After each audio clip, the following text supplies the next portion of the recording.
tapi meletakkan kedudukannya pada suatu kedudukan yang bahaya dari sudut penjagaan dirinya ketika itu.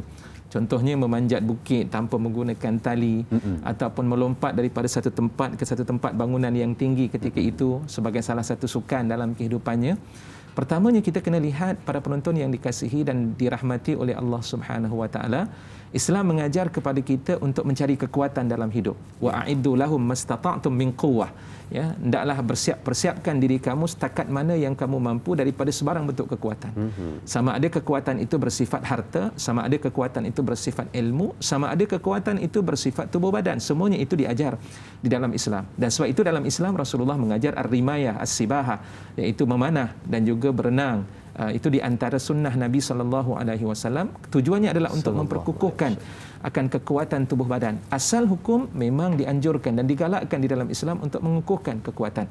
Sehingga kan ada dalam hadis Nabi SAW, al-mu'minul qawiyyu khairum minal mu'minid dha'if. Sesungguhnya seorang mukmin yang gagah, yang perkasa itu lebih baik berbanding dengan seorang mukmin yang lemah. Tetapi soalannya tadi berkaitan dengan sukan ekstrim yang boleh membawa kepada beragutnya nyawa seseorang ataupun boleh membawa kepada pembunuhan tersebut.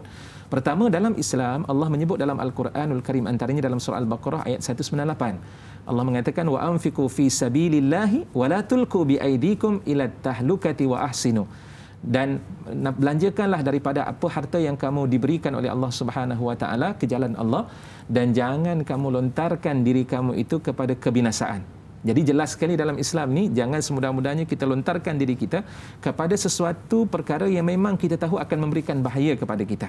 Itu yang pertama. Dan begitu juga dalam hadis Nabi SAW, Rasulullah bersabda, la darara wa la dirar. Tidak ada sesuatu yang boleh memberikan mudarat, tidak boleh meletakkan sesuatu yang boleh memberikan mudarat pada diri dan memudaratkan orang lain. Jadi jelas sekali daripada perkara tersebut menunjukkan kepada kita, kalaulah sekiranya memang kita tahu ia memberikan bahaya kepada kita, itu bermakna kita telah menyerahkan diri kita kepada sesuatu yang membawa kepada kerosakan, maka itu juga dianggap sebagai satu perkara yang berdosa di sisi Allah Subhanahu wa taala berdasar kepada ayat tersebut. Ya, kerana melihat memang ada kemudaratan kalau sekiranya dilakukan demikian. Yang kedua, tentang persoalan tersebut, apakah dia dianggap sebagai bunuh diri? Dalam hal tersebut, persoalan dia dianggap sebagai bunuh diri ketika itu terserah kepada Allah Subhanahu wa taala untuk menentukan. Adapun kita nak menuduh dia sebagai bunuh diri, itu bukan satu kenyataan ataupun bukan satu dalil untuk kita menyebut mereka ini bunuh diri, tidak. Tapi dari sudut hal tersebut nanti dia akan menjawab di hadapan Allah Subhanahu wa taala.